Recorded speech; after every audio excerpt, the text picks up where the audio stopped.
तारीख के सबसे अजीम फातिह की कहानी का आगाज एक ऐसे लम्हे से हुआ जब वो महज 12 साल का था। एक बादशाह के दरबार में एक खौफनाक घोड़ा लाया गया। घोड़ा इतना वहशी था कि किसी ने उसके करीब जाने की हिम्मत नहीं थी। बादशाह के तमाम माहिर सवारों ने उस पर काबू पाने की कोशिश की और नाकाम हो गए। और फिर बादशाह का 12 साल का बेटा आगे बढ़ा। उसने गहरी नजर से घोड़े को देखा।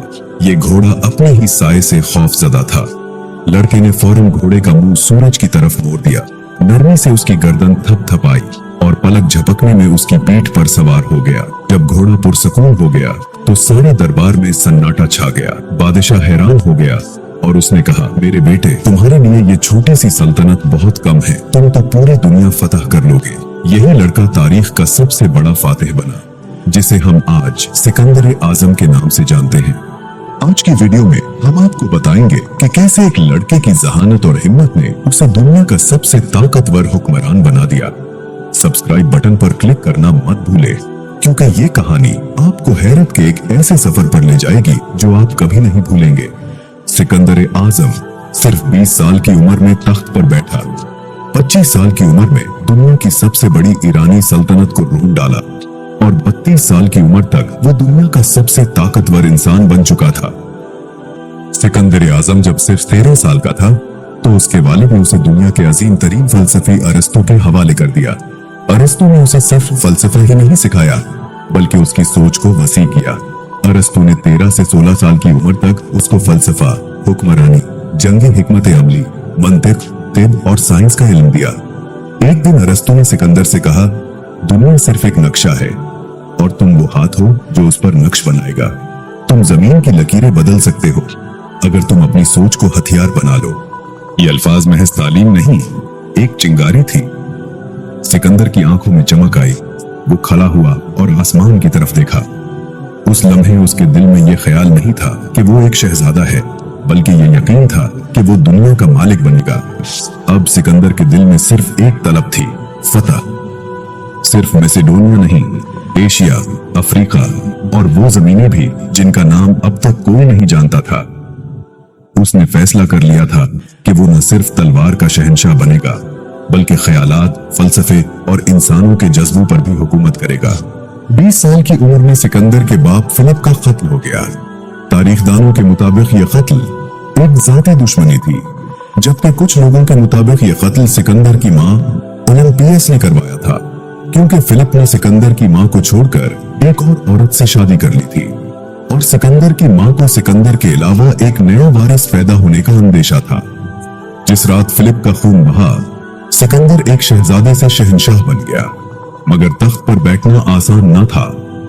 मैसेडोनिया के दरबार में कई दुश्मन थे और यूनान के शहरों में ये अफवाहें गर्दिश करने लगी कि एक बच्चा बादशाह बन गया है। ये मौका है सल्तनत की बुनियादें हिलाने का।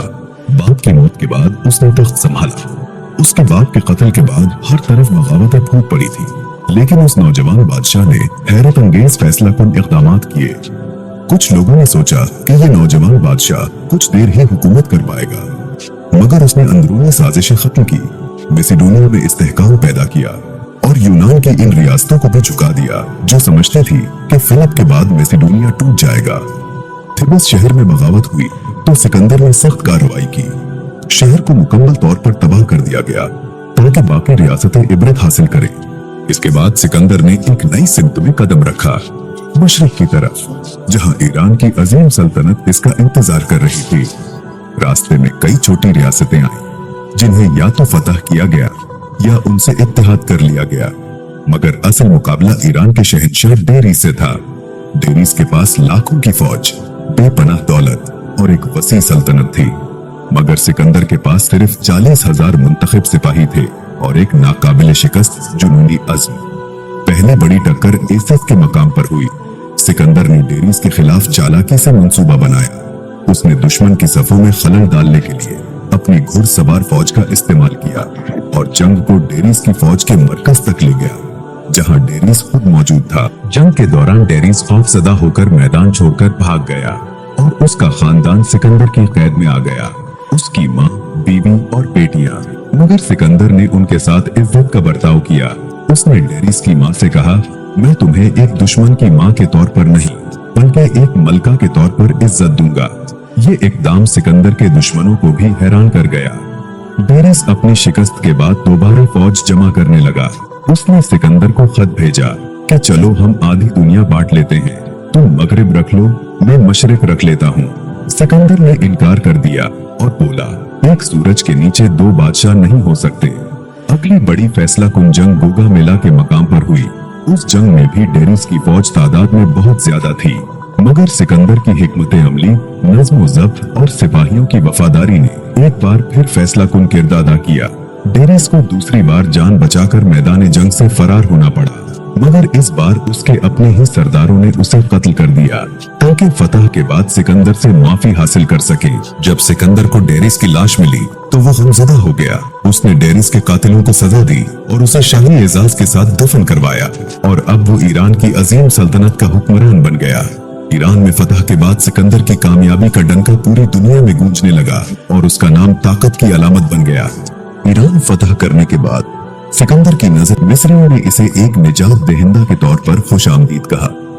यहाँ के मजहबी रहनुमाओं ने सिकंदर को फिरौन का मुकद्दस खिताब दिया, जो उस वक्त मिस्र के हुक्मरान का कानूनी ओहदा होता था। लेकिन सिकंदर ने सिर्फ एक फातेह की तरह हुकूमत नहीं की, उसने एक अजीम मंसूबे का आगाज किया। नील के दहाने पर उसने सिकंदरिया शहर की बुनियाद रखी, जो शहर आज भी मौजूद है। कहते हैं सिकंदर ने जाती तौर पर शहर का नक्शा बनाया, जिसमें दुनिया का सबसे बड़ा कुतुब खाना और एक अजीम रोशन मीनार शामिल था। यह सिर्फ एक शहर नहीं था, बल्कि मशरिक और मगरिब के मिलाप का एक ख्वाब था। सिकंदर ने अपनी फुतूहात का सिलसिला जारी रखा, यहाँ तक कि वो मौजूदा पाकिस्तान और हिंदुस्तान की सरजमीन तक जा पहुंचा। ये वो इलाका था जहां दरियाओं, जंगलात और पहाड़ों के बीच बेशुमार कौमें आबाद थी। सिकंदर के लिए ये जमीन अजनबी थी, न वो मौसम से मानूस था, न जमीन से, न चालाक दुश्मनों की हिकमत अमली से। मगर सिकंदर के इरादे वाज़ेह थे। उसके दिल में सिर्फ एक ख्वाहिश थी, दुनिया के आखिरी किनारे तक अपनी सल्तनत को पहुंचाना। इस सरजमीन पर उसका सामना राजा पुरस से हुआ, एक तजर्बाकार हुक्मरान जिसके पास ताकतवर जंगली हाथियों की फौज थी और जिसकी रियाया उससे बेपनाह वफादार थी। पुरस ने मैदान जंग में डट कर मुकाबला किया। सिकंदर की फौज ने पहले कभी इस नौयत की जंग नहीं देखी थी।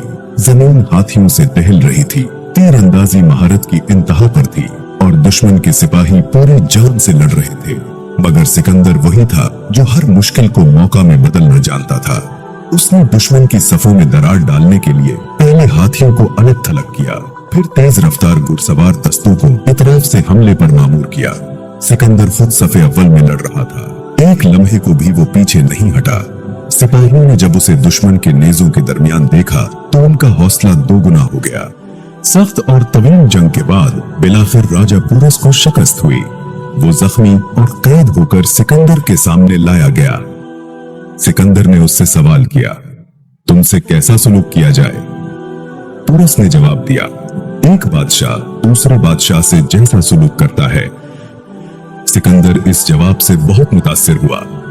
वो जानता था कि असल फतह सिर्फ दुश्मन को गिराना नहीं, बुलंद ज़र्फी से उसका दिल जीतना भी है। उसने पुरस को न सिर्फ मुआफ किया बल्कि उसकी सल्तनत वापस दे दी और उसे अपना हलीफ बना लिया। ये सिकंदर की अजमत का वो पहलू था जो उसे सिर्फ जंगजू नहीं, अजीम फातेह बनाता था जो दुश्मन की इज्जत भी पहचानता था। उस वक्त तक सिकंदर ने एक ऐसी वसी सल्तनत कायम कर ली थी जो तारीख में पहले कभी किसी ने नहीं देखी थी।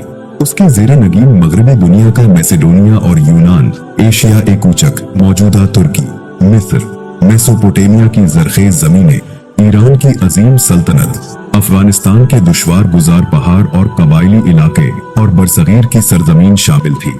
इस वक्त तक वो दुनिया के नक्शे पर एक नाकाबिले फरामोश निशान छोड़ चुका था। मगर बरसों की जंगें, अजनबी जमीनें और अपनों की याद ने सिकंदर की फौज को थका दिया था।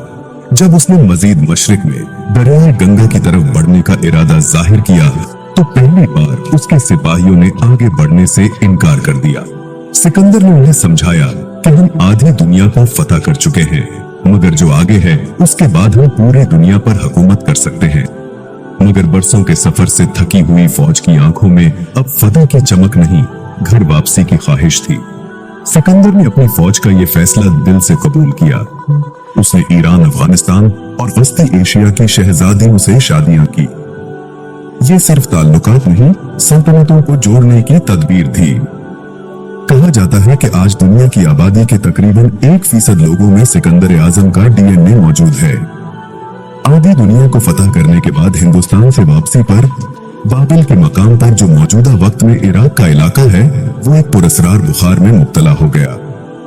सिर्फ 32 बरस की उम्र में एक पुरस्रार बुखार ने दुनिया के सबसे बड़े फातिह की जान ले ली और वो अपने अजीम फतूहात के बाद पहली बार अपने मुल्क मैसेडोनिया पहुंचने से पहले ही दुनिया को हमेशा के लिए अलविदा कह गया। 12 साल के मुख्तसर सफर में वो एक ऐसा कारनामा सरअंजाम दे गया जो सदियों बाद भी मिसाल बन गया।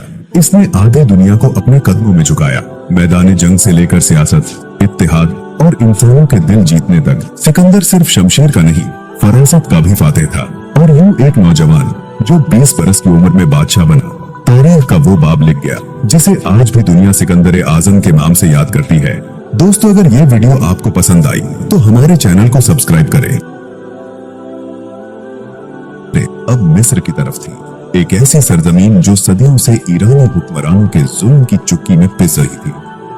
जब उसकी फौज दरियाई नील के किनारे पहुंची तो हैरत अंगेज मंजर सामने आया।